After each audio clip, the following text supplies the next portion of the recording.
Shalom sahabat Rema yang terkasih dalam Tuhan. Perenungan firman Tuhan malam ini terambil dari 1 Korintus pasal 15 ayat yang ke-10.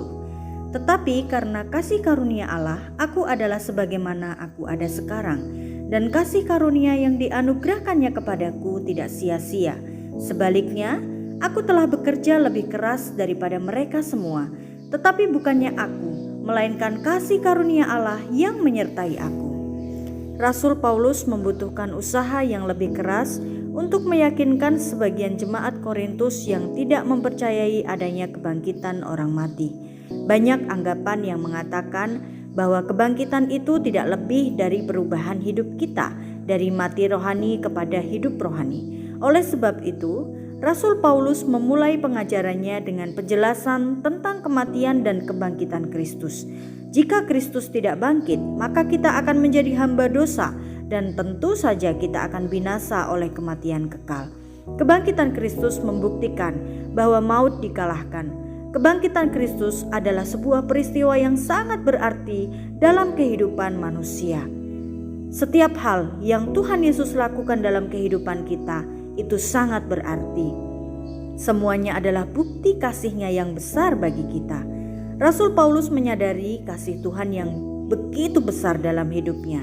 Rasul Paulus yang dahulu hidup dalam dosa, kini menjadi hamba kebenaran dan hidup dalam cara pandang Allah. Demikian dalam hidup kita. Kita yang beroleh kasih karunia harus hidup dalam cara pandang Allah. Hidup dalam cara pandang Allah berarti kita memandang semua yang terjadi di dalam kendali Allah. Hidup dalam cara pandang Allah berarti kita mempercayakan hidup kita dipimpin oleh Roh Allah.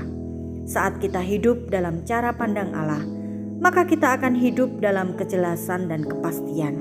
Hidup dalam cara pandang Allah membuat kita mampu melihat bahwa semua yang terjadi di dalam kehidupan kita adalah rencana Allah yang mendatangkan kebaikan bagi kita.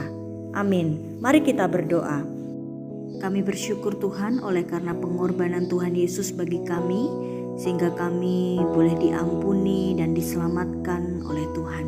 Terima kasih untuk kasih karunia Tuhan yang begitu besar di dalam kehidupan kami.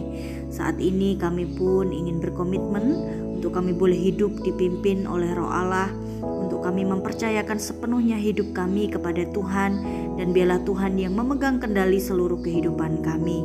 Ajar kami untuk hidup di dalam cara pandang Allah, dan ajar kami untuk senantiasa turut di dalam Roh-Mu. Terima kasih ya Bapa, kami bersyukur kalau sebentar kami akan beristirahat. Biarlah kami beristirahat di dalam damai sejahtera Allah Bapa. Dalam nama Tuhan Yesus kami berdoa. Haleluya. Amin. Selamat malam sahabat Rema, selamat beristirahat. Tuhan Yesus memberkati.